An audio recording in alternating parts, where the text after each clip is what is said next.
코로나19 사태가 계속되고 있는 가운데서도 성삼위 하나님께 믿음으로 나와 영과 진리로 예배드리는 사랑하는 모든 믿음의 가족들 여러분 위해 이 시간도 우리 하나님이 약속하신 하늘의 위로와 소망의 말씀이 충만히 임하시는 복된 이 시간이 되실 수 있기를 간절히 소원합니다.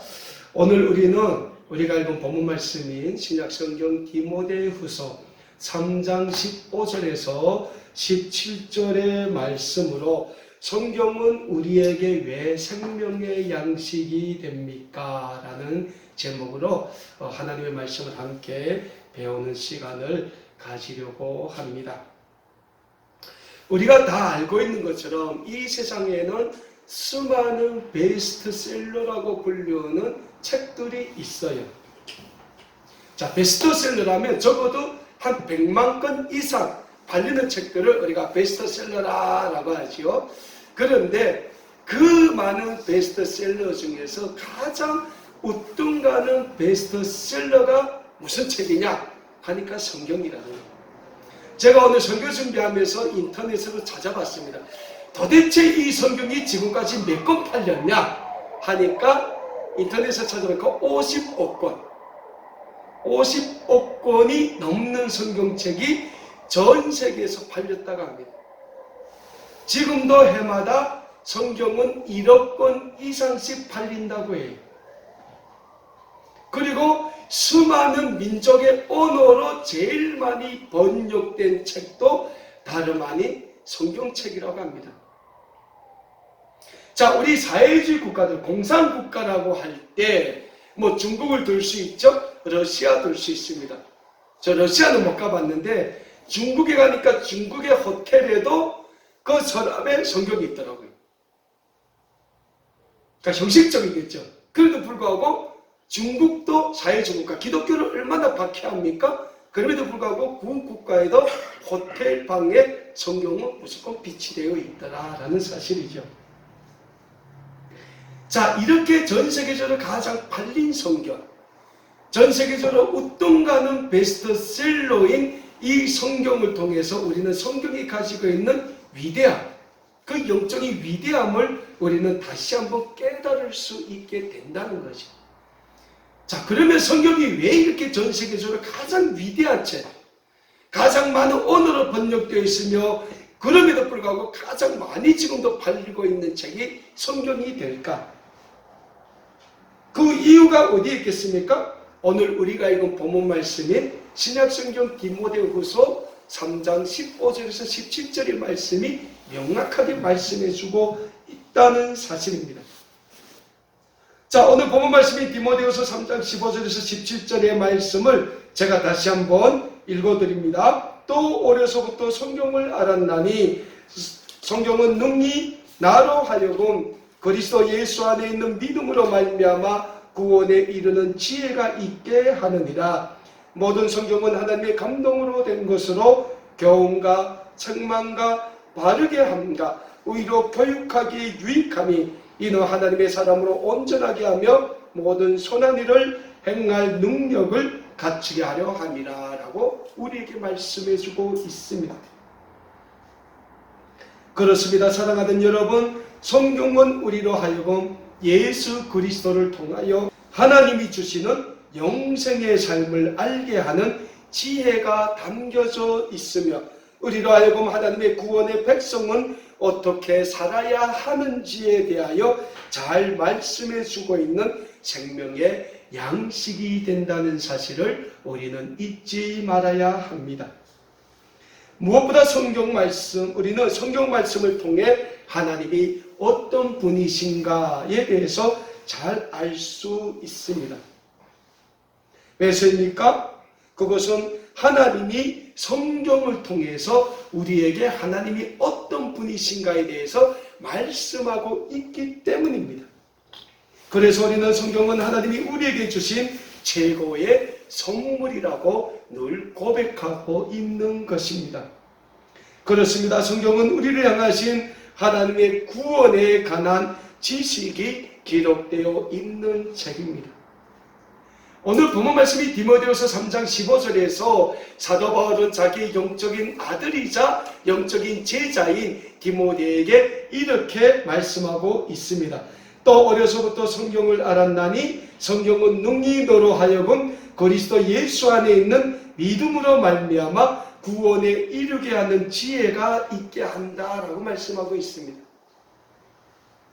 자, 사도 바울이 디모데에게 말씀하면서 또 어려서부터 성경을 알았나니 라고 말씀하는 거 보니까 디모데는 어려서부터 성경을 알았어요.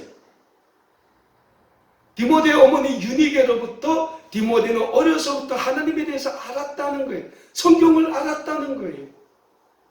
근데 내가 알은 그 성경이 어떤 성경이냐라고 사도 바울이 디모데에게 얘기를 할 때 성경은 능히 우리로 하여금 그리스도 예수 안에 있는 믿음으로 말미암아, 믿음이 있어야 된다는 게, 믿음으로 말미암아 구원에 이르게 하는 지혜가 담겨져 있는 책이다 라고 말씀하고 있다는 거죠. 사도 바울의 말씀처럼 성경은 죄인된 우리 인류를 향하신 하나님의 구원에 대해서 기록하고 있습니다. 그래서 성경은 그 어떤 이 세상의 지식을 수록한 백과사전보다 더 위대한 책이라는 거예요. 여러분 요즘 인터넷 치면 수없는 백과사전이 있어요. 거기에 내가 궁금한 걸 치면 다 나와요. 그래도 불구하고 그 수많은 이 세상의 백과사전들이 우리에게 가르쳐주지 못하는 게 뭐가 있습니까? 우리를 향하신 하나님의 구원의 지식은 우리에게 가르쳐주지 않고 있다는 거예요. 왜? 이 세상에 수많은 백과사전을 기록한 사람들이 누굽니까? 다 죄인된 사람들이라는, 인간들이라는 거예요. 그러면 어떤 사람이 그래요? 아니 성경도 사람이 기록한 거 아니냐? 물론 맞습니다. 성경은 지난 1600년이라는 세월을 거치면서 수많은 사람들이 기록을 했지만은 그 사람들이 다 하나님의 영에 감동돼서 기록했다는 거예요. 하나님이 인간을 하나의 도구로 이용해서 하나님이 우리에게 말씀하시고자 하는 말씀을 기록하게 한 것이 성경이라는 거예요. 그래서 성경에는 우리로 하여금 하나님을 알게 하는 지혜가 담겨져 있다라고 말씀하고 있는 겁니다. 오늘 많은 자유주의 신학자들이 이 점에서 오해를 하고 있어요. 그래서 많은 자유주의 신학자들이 뭐라고 합니까? 성경도 불교나 이슬람 이런 데서 쓰는 책들처럼 그냥 우리 인간으로 하여금 선하게 사는 길이 뭐냐 알려주는 책이다 이러고 얘기하고 있다는 거죠. 근데 그거 아니에요. 자, 불교의 구원이 있습니까? 이슬람의 구원이 있습니까? 없다는 거예요. 불교나 이 세상의 수많은 종교들은 우리에게 어떻게 하면 인간이 이 세상에서 선하게 살 수 있는가에 대해서 얘기를 한다는 거죠.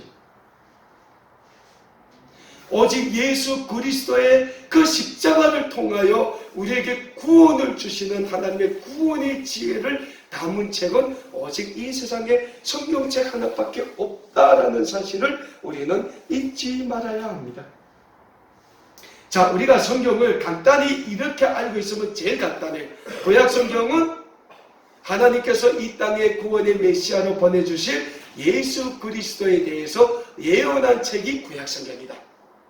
자, 신약은 구약 성경에서 예언한 그 구원의 메시아이신 예수 그리스도께서 이 땅에 오셔서 우리에게 보여주셨고 가르쳐주신 그 구원에 대해서 증언하고 있는 책이다. 그래서 구약의 예언이라면 신약 성경은 뭡니까? 그 예언에 대한 성취를 기록한 책이다. 이렇게 얘기하고 있는 거죠. 그래서 구약과 성경이 가지고 있는 그 구원에 대한 모든 흐름은 정확하게 일맥상통하다는 거예요. 어디 하나 제대로 엇갈리거나 뒤틀리는 것이 없다는 거예요. 가장 중요한 것은 이 성경이 무엇을 기록하고 있는가라는 거예요.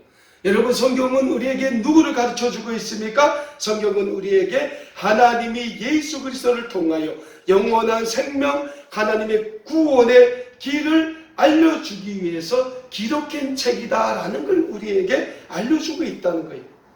자, 신약성경 요한복음 2장 30절에서 31절에서 사도 요한은 성경에 기록된 목적에 대해서 분명히 우리에게 말씀해 주고 있습니다. 요한복음 2장 30절과 31절의 말씀입니다.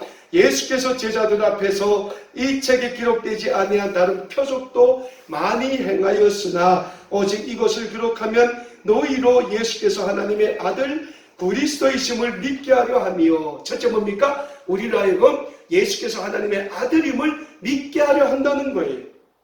그리고 두 번째가 뭡니까? 또 너희로 믿고 그 이름을 힘입어 생명을 얻게 하려 합니다. 우리로 하여금 예수 그리스도께서 하나님의 아들이심을 믿게 하고 그 믿음으로 인하여 새 생명을 얻게 하려 하는 것이 성경이 기록된 목적임을 사도 요한은 우리에게 분명히 말씀하고 있습니다. 그렇습니다. 성경은 우리에게 예수 그리스도가 하나님의 독생자이시며 예수 그리스도를 믿어야만 하나님이 주시는 참된 구원을 받을 수 있음을 분명히 기록하고 있습니다. 좀 더 구체적으로 말씀드리자면 예수 그리스도가 없다면 우리는 하나님이 주시는 영생의 생명을 얻을 수 없으며, 성경은 바로 그 예수 그리스도가 누구신가에 대하여 중원하는 책임을 우리에게 분명히 말씀하고 있다는 사실입니다. 사랑하는 여러분, 제가 앞에서도 설명드렸지만 이 세상에는 수많은 위인들이 기록한 위인전도 있고 수많은 이 세상의 지식을 기록한 수많은 백과사전도 있습니다. 하지만 그 많은 위인들이 위인전과 백과사전들이 있다고 할지라도 우리 인류에게 가장 참된 구원의 길을 제시한 책은 성경밖에 없다는 사실을 우리는 잊지 말아야 합니다. 그래서 우리 그리스도인들은 성경을 귀중히 여겨야 하며 성경을 날마다 읽고 묵상하기에 힘써야 합니다. 그렇다면 우리는 왜 성경의 말씀을 날마다 읽고 묵상하기에 힘써야 합니까? 그것은 성경이 우리 그리스도인들로 하여금 인격을 온전하게 하고 우리로 하여금 온전한 구원의 삶을 살게 하시는 방법을 제시하고 있기 때문입니다. 오늘 본문 말씀인 신약성경 디모데후서 3장 16절과 17절의 말씀에서 사도 바울은 우리에게 이런 말씀을 주고 있습니다. 모든 성경은 하나님의 감동으로 된 것으로 교훈과 책망과 바르게 함과 의로 교육하기에 유익하니 이는 하나님의 사람으로 온전하게 하며 모든 선한 일을 행한 능력을 갖추게 하려 함이라 라고 사도 바울은 말씀하고 있습니다.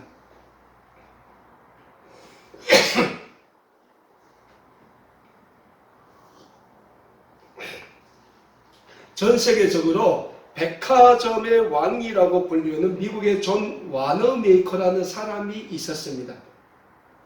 이 와너메이커가 전 세계적으로 최초의 백화점을 세웠어요. 그리고 전 세계 수많은 나라들의 백화점을 세운 사람입니다. 그래서 백화점의 왕이 누구냐면 존 와너메이커라고 합니다. 근데 존 와너메이커가 어렸을 때는 굉장히 그 집안이 가난했대요. 그래서 존 와너메이커가 성경을 읽고 싶은데 성경을 살 돈이 없었대요. 그래서 존 와너메이커가 9살 되던 해에 할부로, 그때는 월부라고 했죠. 지금은 할부로 $1 50센트도 없어서 $1 50센트를 할부를 해가지고 서점에 가서 성경을 사정해서 구입했대요. 그리고 9살 난 존 와너메이커가 열심히 성경을 읽었대요. 성경을 묵상했대요. 기도했대요. 성경이 가르쳐주고 있는 말씀대로 살려고 노력을 했대요.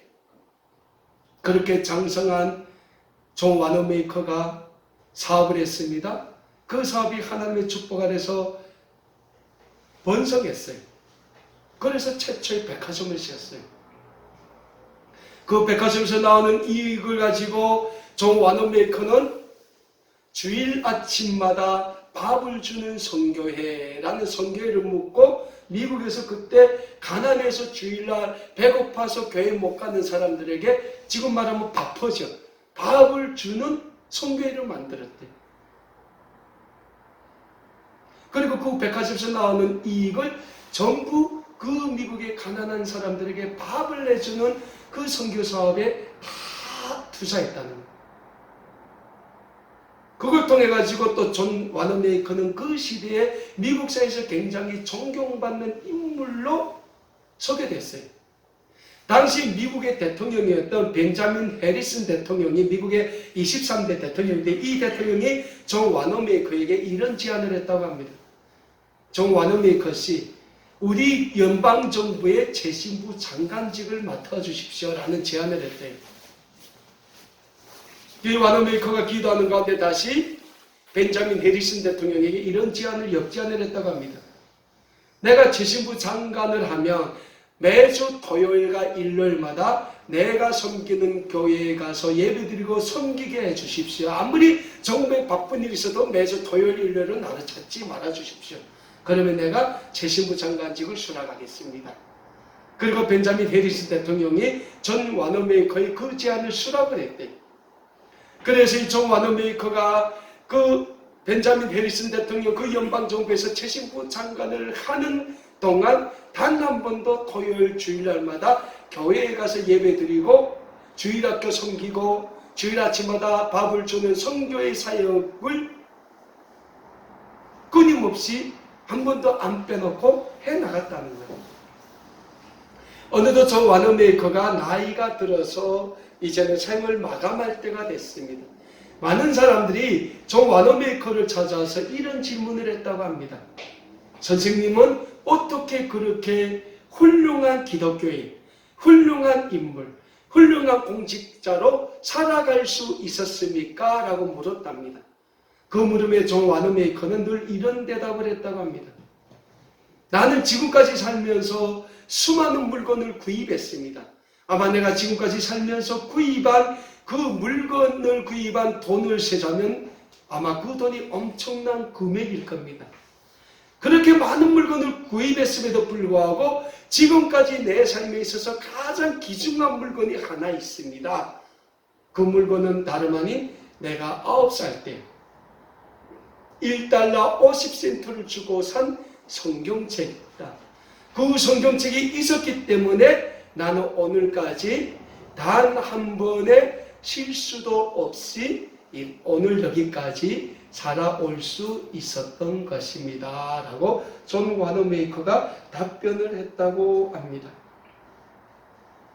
와너메이커가 고백합니다. 나는 9살 때 $1 5센트를 산 그 성경을 통해서 하나님을 알고 그리스도를 영접했고 그 하나님이 우리에게 가르쳐 주신 그 지혜대로 나는 살아왔기 때문에 오늘날까지 나는 이렇게 살아올 수 있었다고 존 와너메이커는 고백하고 있습니다. 살아가는 여러분, 존 와너메이커의 삶에서 우리가 배울 수 있는 것이 무엇입니까? 그것은 다름 아닌 성경이 지니고 있는 영적인 위대성입니다. 존 와너메이커가 삶을 바꿔놓은 것은 다름이 아닌 그가 9살 때 할부로 구입한 그의 성경책, 그가 한 생 동안 그 가지고 살았던 성경책이 있었기 때문에 그는 미국에서 위대한 그리스도인, 가장 존경받는 공직자, 가장 추앙받는 인물로 남아있을 수 있게 된 것입니다. 그렇습니다. 사도 바울이 오늘 본문 말씀을 통하여 디모데에게 뭐라고 말씀하고 있습니까? 모든 성경은 하나님의 감동으로 된 것이라고 사도 바울은 디모데에게 말씀하고 있습니다.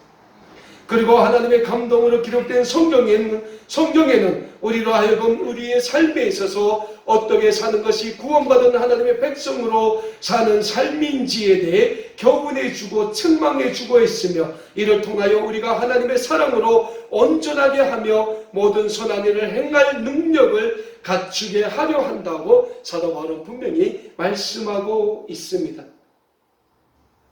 그래서 우리 그리스도인들은 늘 성경을 자신의 삶처럼 간직하고 사랑해야 합니다. 무엇보다 성경을 사랑하는 사람은 늘 성경을 읽기에 힘쓰는 삶을 살게 됩니다. 그리고 성경을 사랑하는 사람은 늘 성경의 말씀을 자신의 삶과 결부시켜 묵상하게 힘쓰는 삶을 살게 됩니다.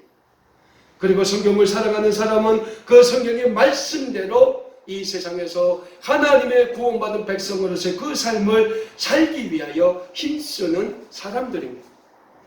저는 우리 아름다운 꿈에게 모든 믿음의 가족 여러분들도 하나님의 말씀이 기록되어 있는 성경을 존 와너 메이커처럼 자신의 일생 동안 사랑하고 귀중히 여기고 그 말씀을 읽고 묵상하고 그 말씀에 힘써서 살아갈 수 있는 모두 하나님의 구원의 백성들 되실 수 있기를 간절히 축원합니다. 무엇보다 하나님의 말씀인 성경을 사랑하고 그 말씀을 매일 읽고 묵상하는 사람은 하나님의 말씀대로 살아가게 힘쓰게 된다는 사실을 잊지 마시길 바랍니다. 자, 사랑하는 여러분, 그렇다면 우리 그리스도인들은 하나님의 말씀인 성경을 자신의 삶에서 어떻게 실천해 나갈 수 있을까라는 질문을 우리가 던져보게 됩니다. 세계적인 목회자인 찰스 스탠리 목사님은 이런 이야기를 했습니다. 내가 하나님의 말씀을 깨닫지 못할 때 나 자신만 죽는 것으로 끝나는 게 아니라 나로 말미암아 하나님의 말씀을 들어야 할 내 주위의 사람들이 죽는 것이다.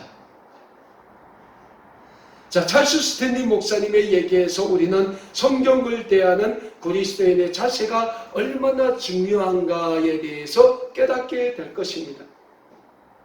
그렇다면 우리 그리스도인들은 하나님의 말씀인 성경을 어떤 자세로 대해야 합니까? 첫 번째로 우리에게는 하나님의 말씀인 성경을 사랑하는 자세가 중요합니다. 구약성경 시편 119편 97절에서는 우리에게 이런 말씀을 하고 있습니다. 내가 주의 법을 어찌 그리 사랑하는지요 내가 그것을 종일 작은 소리로 읊조리니이다 라고 말씀하고 있어요. 뭐라고 말씀하고 있습니까? 주의 말씀을 어찌 그리 사랑하는지 내가 그것을 종일 작은 소리로 읊조린다 라고 다윗이 고백하고 있는 거예요.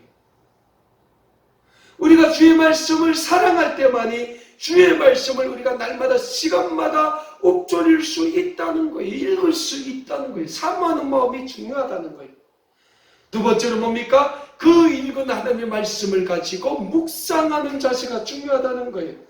구약성경 시편 1편 1절과 2절에서 우리에게 말씀하고 있습니다. 복 있는 사람은 악인들의 꾀를 따르지 아니하며 죄인들의 길에 서지 아니하며 오만한 자의 자리에 앉지 아니하며 오직 여호와의 말씀을 즐거워하여 그의 율법을 주야로 묵상하는도다 라고 말씀하고 있어요. 말씀을 사랑하는 사람이 복 있는 사람이고 그 복 있는 사람은 그 하나님의 말씀을 즐거워하기 때문에 주야로 그 말씀을 놓고 기도한다는 거예요. 말씀을 읽는 데서 끝난 게 아니라 그 말씀이 나의 삶의 생명의 양식으로 만들자면 우리가 끊임없이 그 말씀이 우리에게 가르쳐주고 있는 영적인 양식으로 가지기 위해서 기도해야 된다는 거예요. 세 번째로 그 말씀을 통해서 가르침을 받는 자세가 중요하다. 우리가 주일날 모여서 하나님께 영과 진리를 예배드리면서 가장 중요한 게 뭡니까? 우리가 우리에게 주신 하나님의 말씀으로 우리가 영적인 가르침을 받는다는 거예요. 목사가 돼서 여러분들에게 설교를 하는 게 아니라는 거예요. 목사가 하나님의 말씀을 주시고 하나님의 성령의 감동을 줄 때만이 여러분들에게 그 하나님의 말씀을 전달할 수 있다는 거예요. 목사는 뭡니까? 말씀을 전하는 대언자뿐이라, 도구뿐이라는 거예요. 아무것도 안 해요, 목사가. 목사도 말씀을 읽어야 되고 말씀을 놓고 묵상해야 되고 말씀을 놓고 끊임없이 기도하는 사람이 될 때만이 하나님이 그 목사를 통하여 하나님의 말씀을 대언할 수 있는 지혜를 주시고 영적인 능력을 주신다는 거예요. 세 번째는 뭡니까? 그 말씀을 나의 삶에서 실천할 수 있는 자세가 필요하다. 구약성경 시편 119편 101절에서 우리에게 이런 말씀을 주고 있습니다. 내가 주의 말씀을 지키려고 발을 금하여 모든 악한 길로 가지 아니하였사오며 라고 말씀하고 있어요. 그 말씀을 지키려고 노력을 하고 있다는 거예요. 사랑하는 여러분, 무엇보다 우리 그리스도인들은 성경의 말씀을 늘 우리의 삶에서 실천해 나가기 위해 힘써야 합니다. 그러자면 우선 우리는 하나님을 경외하며 하나님의 말씀을 배우기 위해 힘써야 합니다. 구약성경 신명기 17장 19절에서는 우리에게 이런 말씀을 주고 있습니다. 평생에 자기 옆에 두고 읽어 구의 하나님 여호와 경외하기를 배우며 이 율법의 모든 말과 이 규례를 지켜 행할 것이다 라고 말씀하고 있습니다. 뭐라고 말씀합니까? 평생의 성경을 우리 옆에 두고 그 말씀을 읽음으로 인하여 우리가 하나님을 경외하기를 배우며 그 말씀의 모든 기록되어 있는 말씀과 하나님이 우리에게 지켜라는 모든 규례를 지켜 행해야 한다라고 말씀하고 있는 거예요. 그리고 우리는 하나님의 말씀을 우리의 삶에서 실천해 나아가야 합니다. 신약성경 야고보서 2장 36절에서는 우리에게 이런 말씀을 주고 있습니다. 영혼 없는 몸이 죽은 것 같이 행함이 없는 믿음은 죽은 것이다. 말씀의 뜻대로 살라는 거예요. 아니면 그 영혼은 죽은 것이다. 그 삶이 죽은 것이라는 거예요. 이 세상에 제약된 길을 걸어가는 사람과 똑같은 삶을 산다는 거예요. 사랑하는 여러분, 오늘 우리 그리스도인들은 이 세상에 주는 많은 도전 속에서 힘겹게 살아가고 있습니다. 코로나라는 엄청난 시련이 우리 앞에 계속 나서고 있습니다. 물질 만능주의와 개인주의가 우리를 엄청나게 힘들고 하고 있습니다. 이런 엄청난 도전과 시련 가운데서 우리 그리스도인들이 지녀야 할 가장 중요한 무기는 하나님의 말씀인 성경의 말씀으로 무장하는 방법밖에는 없다는 사실을 우리는 잊지 말아야 합니다. 블레셋의 대장군인 골리앗을 향해 소년 다윗이 달려나갈 때 다윗은 하나님의 이름으로 골리앗을 향해 달려나갔습니다. 엘리야 선지자는 갈멜산 정상에서 하나님이 주시는 영적인 능력으로 바알과 아세라 선지자들과의 영적인 대결에서 승리를 거둘 수 있게 되었습니다. 우리에게 오늘도 다른 길은 없습니다. 우리에게 다른 방법은 없습니다. 오직 우리에게 예수 그리스도로 말미암아 영적인 승리를 주시는 우리 하나님의 말씀인 성경 말씀만 믿고 의지하고 그 말씀을 매일 읽고 묵상하며 말씀이 가르쳐 주시는 대로 순종하며 살기에 힘쓰심으로 코로나도 이기고 우리 앞에 닥친 모든 어려움을 이겨내심으로 하나님이 주시는 영적인 승리를 다 이뤄나가시는 우리 아름다운 꿈의 교회 모든 믿음의 가족 여러분들이 되실 수 있기를 간절히 소원합니다.